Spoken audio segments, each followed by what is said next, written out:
Pemirsa, belasan anggota komunitas perempuan berkebaya Indonesia bekerja sama dengan komunitas jurnalis adventure mendaki Gunung Prau, Wonosobo, Jawa Tengah. Para peserta pendakian yang didominasi kaum perempuan yang sudah lanjut usia tetap semangat untuk mencapai puncak Gunung Prau setinggi lebih dari 2.500 meter di atas permukaan laut. Meningkatkan semangat dan motivasi untuk kaum wanita di Indonesia, komunitas perempuan berkebaya Indonesia bekerja sama dengan komunitas jurnalis adventure melakukan ekspedisi pendakian Gunung Prau yang berada di dataran tinggi Dieng, Wonosobo, Jawa Tengah. Walau ketinggian Gunung Prau hanya 2.550 meter dari permukaan laut, namun aksi mereka patut dibanggakan karena tak biasa dilakukan para pendaki umumnya. Para peserta mulai dari titik awal hingga tujuan tak pernah lepas mengenakan kebaya lengkap.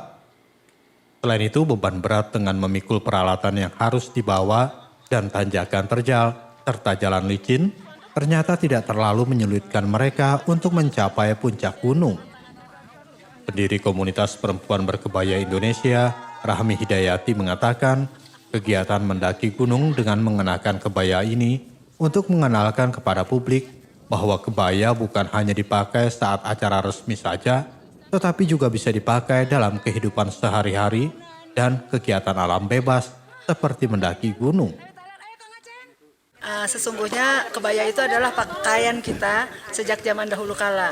Nenek moyang kita dulu cari kayu ke gunung pakai kebaya, nanam padi di di sawah pakai kebaya juga. Dan itu kebaya itu udah jadi pakaian yang biasa-biasa aja, pakaian sehari-hari. Nah sekarang kita punya kami perempuan berkebaya Indonesia merasa punya kewajiban untuk melestarikan kebaya ini sebagai bagian dari budaya kita. Nah, kita juga mau menunjukkan bahwa naik gunung pun bisa kok pakai kebaya. Saya terbang para layang pun bisa kok pakai kebaya. Kenapa enggak gitu? Karena kita punya budaya berbusana kebaya yang bagus dan sopan seperti yang kami pakai ini. Jadi itulah sebabnya kami berusaha kemana-mana pakai kebaya, terus ke gunung. Rahmi berharap kaum perempuan Indonesia dapat melestarikan budaya tanah air agar jangan sampai tergantikan dengan budaya luar dan terus mempertahankan dan mengenalkan pakaian kebaya agar bisa digunakan sehari-hari seperti baju kimono di negara Jepang. Dari Wonosobo, Jawa Tengah, Tri Iswanto, Nusantara TV melaporkan. Dan pemirsa, bagaimana persiapan para perempuan berkebaya ini untuk mendaki gunung serta kendala apa yang ditemui di jalur pendakian? Selengkapnya kami hadirkan dalam Dialog Nusantara siang berikut ini.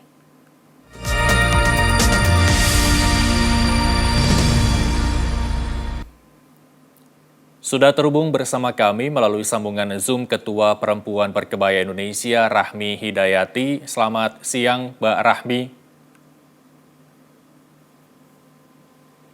Halo, selamat siang Mbak Rahmi. Mbak Rahmi, boleh audionya kita join untuk bisa mendengar suara Mbak Rahmi? Oh iya, lupa di-unmute. Baik, Mbak Rahmi, terima kasih telah bergabung bersama kami di Nusantara TV. Kita boleh tahu dong persiapan Mbak Rahmi bersama teman-teman perempuan berkebaya Indonesia ini dalam mendaki Gunung Prau kemarin ya, kalau nggak salah hari Sabtu Minggu ya. Boleh diceritakan persiapannya Mbak Rahmi? Ya, kalau persiapan secara fisik, saya sudah mengingatkan teman-teman untuk jangan lupa olahraga, paling enggak jalan kaki 5 km 3 kali seminggu. Nah, itu penting sekali untuk terutama kesiapan fisik, kaki, sama pernafasan. Nah, kalau teman-teman saya kemarin yang ikut ke Prau, kebetulan mereka ada yang baru sekali naik gunung, ada yang pernah naik gunung sebelumnya, ada juga yang teman saya yang beberapa kali naik gunung bareng-bareng saya. Kalau saya kebetulan dari zaman kuda gigit kuda tuh udah naik gunung juga, Mas. Iya. Nah, ini Gunung Prau yang kemarin didaki bersama perempuan berkebaya Indonesia ini sudah gunung yang keberapa, Mbak Rahmi?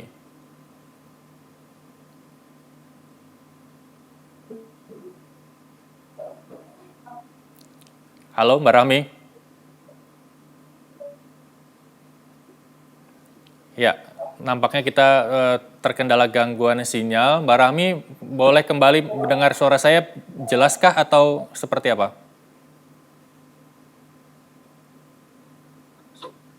Jelas, Mas? Ya, Mbak Rahmi, ini memang kegiatan dari Perempuan Berkebaya Indonesia ini salah satunya adalah mendaki gunung atau ini hanya selingan atau seperti apa? Enggak, kebetulan kemarin itu kami membantu mendukung kegiatan vaksinasi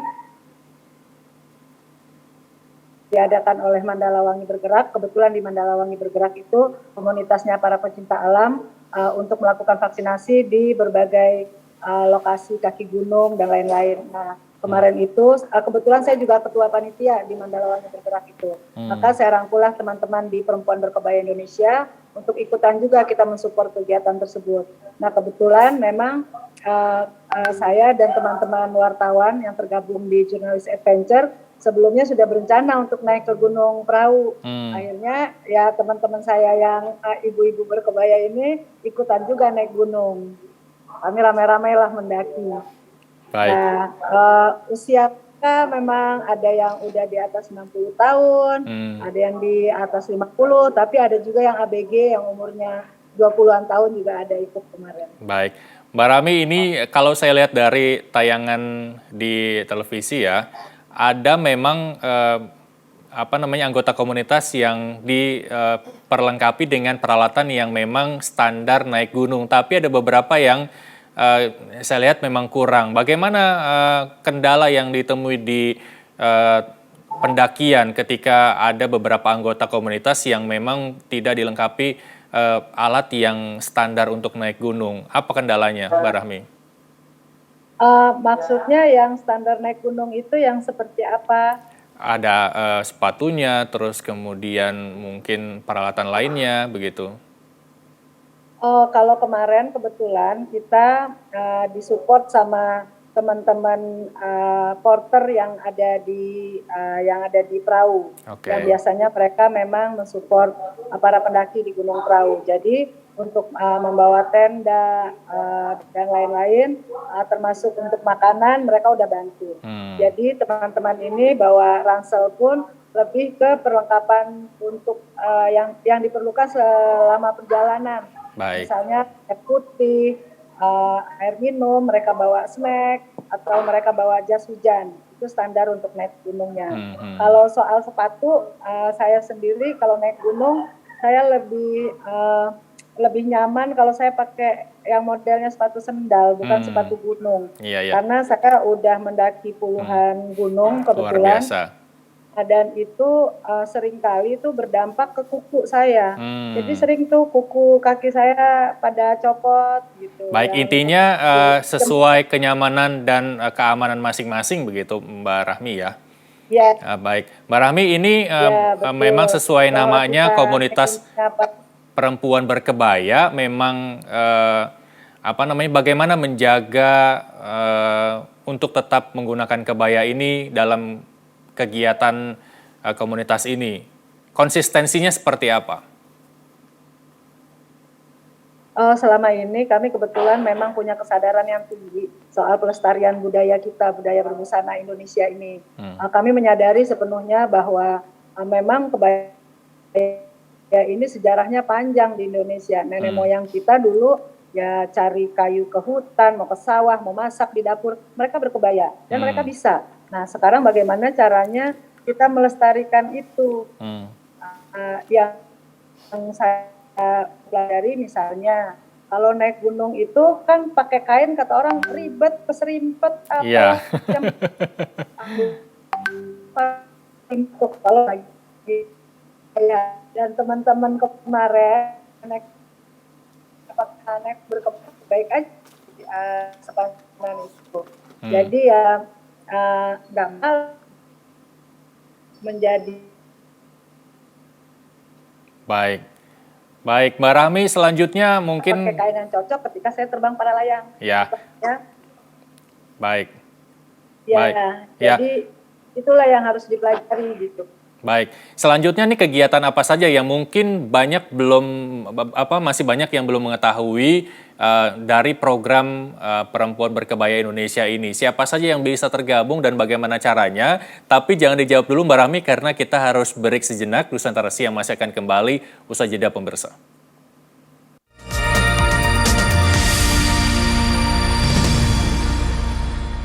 Anda kembali bersama kami, pemirsa di Nusantara Siang, masih bersama Mbak Rahmi Hidayati, Ketua Perempuan Berkebaya Indonesia. Mbak Rahmi, mungkin ini salah satu kegiatan yang baru diketahui dilakukan oleh Perempuan Berkebaya Indonesia. Kalau boleh dijelaskan, diinformasikan kepada masyarakat, program apa saja dan kegiatan apa saja yang dilakukan oleh komunitas Perempuan Berkebaya Indonesia ini, Mbak Rahmi?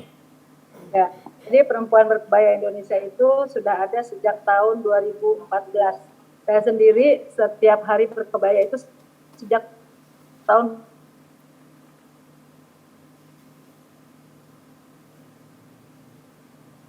Gunung Rinjani, ketemu sama saudara-saudara kita yang dari Bali. Mereka itu habis sembahyang karena emang ada pura di sana. Nah, mereka pakai kebaya. Sejak itu saya berpikir kayaknya boleh juga tuh dicoba naik gunung pakai kebaya. Sejak itu saya memang naik gunung pun saya mulai pakai kebaya. Nah, kalau kami dari komunitas Perempuan Berkebaya Indonesia ini memang tujuannya pelestarian busana Indonesia gitu. Yang kita nih udah toko-toko ini lewat, terus kebaya juga lewat gitu, anak-anak atau mereka di wisuda atau ketika lulusan sekolah, tapi sehari-hari mereka nggak lagi mau pakai kebaya. Nah, dengan kegiatan yang kami lakukan ini, mungkin jadi pada bisa melihat bahwa berkebaya itu nggak ribet-ribet amat kok, naik gunung yang kelihatan atau menggeh-menggeh gitu aja juga kita bisa. Baik. Ternyata memang kegiatan kami di Perempuan Berkebaya ini menyebar kemana-mana sehingga akhirnya juga didukung oleh pemerintah. Sekarang kami sedang berusaha mempersiapkan Hari Berkebaya Nasional dan mendaftarkan kebaya ke UNESCO sebagai warisan tak benda asal Indonesia. Baik. Nah, kalau dilihat dari anggotanya, kalau dilihat dari lokasi Mbak Rahmi saat ini Jawa Tengah, apa memang sebatas perempuan yang berada di Jawa Tengah saja atau bisa kemungkinan terbuka untuk perempuan yang ada di seluruh Jawa bahkan seluruh Indonesia, Mbak Rahmi? Oh, kebetulan komunitas Perempuan Berkebaya ini cabangnya udah ada di mana-mana ini, Mas. Oke. Ada di Sumatera Utara, ada di Sumatera Barat juga ada Perempuan Berkebaya Indonesia cabang Sumatera Barat. Ada cabang Bali, ada juga Ambarawa, ada cabang Jogja, cabang Jakarta udah pasti, cabang Banten juga udah ada, juga ada di Pekalongan dan lain-lain. Jadi kita memang udah menyebar kemana-mana nih komunitas kita ini. Baik. Nggak cukup Jawa Tengah, saya kebetulan sekarang memang sedang ada di Jawa Tengah. Kalau untuk kriteria anggotanya, misalkan ada perempuan yang saat ini menyaksikan perbincangan kita nih Mbak Rahmi, terus kemudian berminat untuk bergabung, ada kriteria khusus nggak untuk bergabung ke Perempuan Berkebaya Indonesia? Oh iya, yang pertama dia harus punya kesadaran atau dia mempunyai keinginan untuk sama-sama kita mempertahankan keberadaan kebaya ini. Itu yang pertama. Setelah itu, kalau di daerahnya sudah ada cabang Perempuan Berkebaya Indonesia, mari bergabung di sana. Kalau belum, yuk kita bikin gitu. Misalnya belum ada nih sekarang di Sulawesi gitu. Kita bikinlah di Sulawesi cabang Perempuan Berkebaya Indonesia di Sulawesi. Karena sebetulnya kebaya itu dari Sabang sampai Merauke sudah dipakai oleh perempuan-perempuan Indonesia. Makanya kenapa kita gerakannya kebaya bukan baju kurung misalnya atau baju bodo, karena memang kebaya inilah yang sudah ditetapkan sebagai busana nasional tahun 78 dan kebaya ini pula lah yang memang dipakai oleh perempuan Indonesia dimanapun mereka berada. Gitu. Saya pernah cerita sedikit, saya pernah ekspedisi ke Pegunungan Pegaf di Papua bersama teman-teman Mapala UI. Kebetulan saya juga Mapala UI. Nah, ketika kami di sana pas 17-an, Di upacara itu ibu-ibu yang saudara-saudara kita asli dari Papua dan mereka tinggal di ketinggian 2000 mdpl itu, mereka pada pakai kebaya.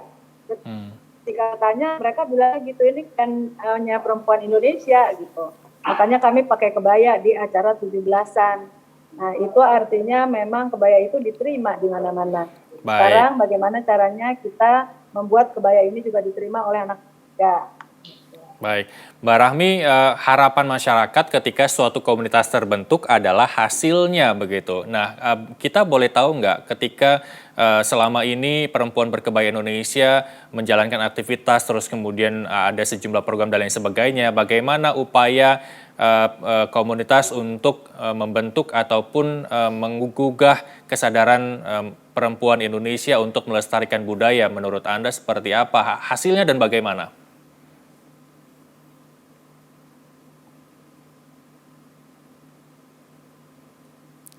Mbak Rahmi? Ya, Mbak Rahmi? Ya. Teman-teman, anak-anak yang kedengeran. Ya, silakan. Nah, kami juga berusaha mengajak anak-anak muda untuk ikutan mengenal dan bersedia memakai kebaya ini. Nah, karena saya kebetulan emak-emak gunung ya, bukan anak gunung lagi gitu. Nah, beberapa kali saya ajak itu anak-anak Mapala UI yang mereka sedang latihan para layang gitu misalnya, yuk pada pakai kebaya, mereka terbang para layang pakai kebaya. Terus naik gunung, nah, yang kayak tadi 17-an di pegunungan Pegaf Papua itu mereka semua mau pada pakai kebaya gitu. Jadi memang harus ada yang memicu. Terus kalau enggak mereka ya enggak itu juga gitu. Makanya disinilah tugas kita nih kami di komunitas perempuan berkebaya Indonesia ini untuk menyebarkan kecintaan, pengetahuan, pengenalan mengenai kebaya ini ke seluruh perempuan Indonesia. Nah, bukan berarti laki-laki nggak punya peran ya di dalam penyebaran kebaya ini, pelestarian kebaya. Misalnya Mas Irsal punya istri, kalau ulang tahun, nah hadiahin kebaya aja Mas.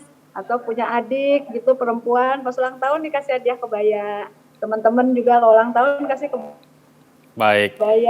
Baik, Mbak Rahmi jauh dari... Itu aspeknya bukan cuman aspek